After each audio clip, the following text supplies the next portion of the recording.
My saints, may God empower this. May God bless you. Jesus rose from the grave. He defeated the works of the devil. It's up to us to understand what the works of the devil are and speak against it. Those who have been saved from a lot of sin know what they've been saved from. They love much. They stand in the gap. I want to talk about Adderall. It's legal meth. There's a documentary that says, take your pills. And it's basically legal meth in smaller amounts. But I want to cover that it's essentially the same thing.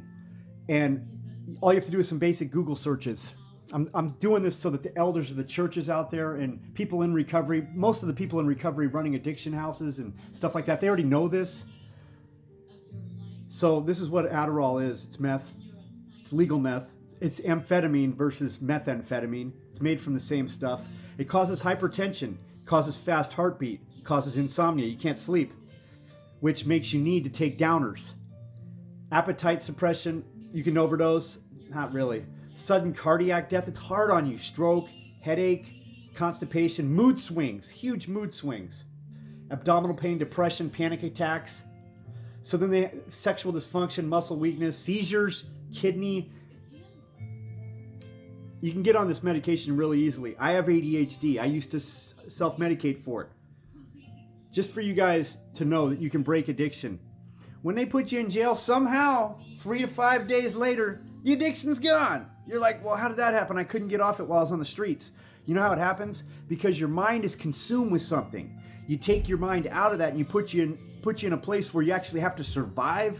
You have to survive like race wars and gangs and just life.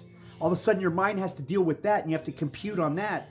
And that addiction that was holding you in total bondage, it's gone like miraculously. It's the same thing with cigarettes. You don't have it anymore and it's like, how did that happen? 3 to 5 days later and it's like, I don't even trip on it. That's addiction. God can break your addiction. Whether it's to porn, whether it's to drugs, whatever it is, you have to get your mind on something else. That's why these 12-step rooms are good, because you go share your burden and it's divided. Back to this medication thing, you guys. All you do is Google search, how do I get a prescription to Adderall? Well, you have to go say this to a psychiatrist that you have ADHD.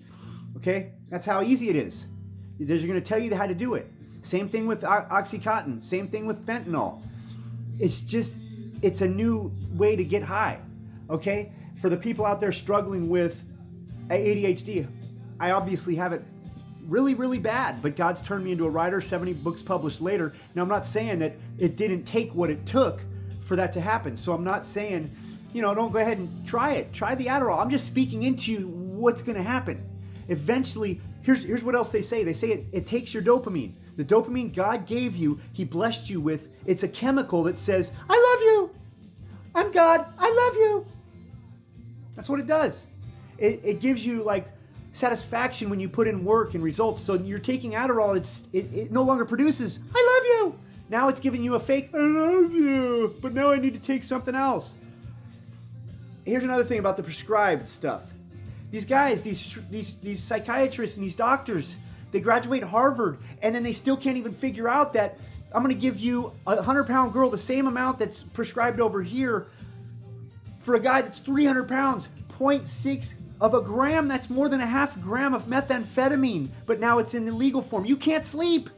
Now your heart rate's up. Now you have all this anxiety. And if it's somebody else bothering you, oh, it's him. He's causing me the anxiety. I got to take this other medication now. I got to drink alcohol. I got to do all this other stuff because I can't sleep. I know I must look crazy right now. I've got a lot of sobriety. Serious health effects. Serious health risks. Depression, panic attacks, we call it dizziness, stroke, all this we covered. Mood disturbances, widespread symptoms, cardiovascular. So you can keep going down this. Why does Adderall affect women differently? Because they weigh less. So these psychiatrists, it's like, dude, are you guys serious? Are you freaking serious? And being a believer, are you serious? Like, God is the healer. You give Him your heart completely. Drink a lot of coffee. Try that. Maybe take it down to 1 pill of Adderall. Okay? As far as the other stuff, the pain stuff with Oxycontin and stuff, you got to have a maintenance program to get off that stuff. God bless you. Be empowered. Addiction is breakable. Jesus broke everything. The mindsets that are holding you locked down into the addiction is the enemy. He broke that. Step out. I know it's uncomfortable for a second. It's uncomfortable for a minute, maybe a day, maybe a week, maybe a month, but eventually you have so much freedom that now God has rescued you to help other people stuck. Get busy with it.